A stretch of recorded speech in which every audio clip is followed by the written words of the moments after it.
In the 18th century, Rome was very much the center of anything artistic in Europe. There were painters, sculptors, draftsmen coming to Rome to look at the ancient monuments and to study the works of the great Renaissance masters, Michelangelo, Raphael.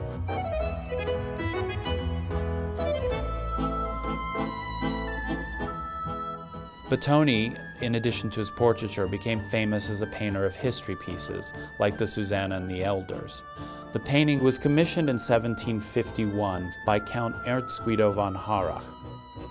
The softness of the beard of one of the elders, the lush trees, the glorious blue of the cloak covering the sort of demurely nude Susanna. These are kind of things that you don't see in other pictures of this period, and something that sets Batoni apart.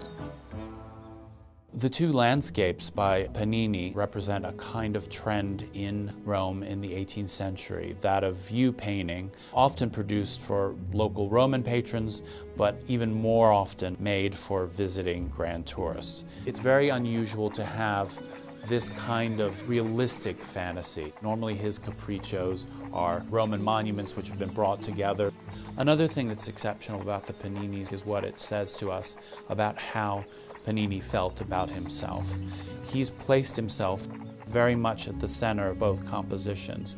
In the one, he's shown walking down what appears to be an ancient Roman road, perhaps the Via Appia south of the city of Rome.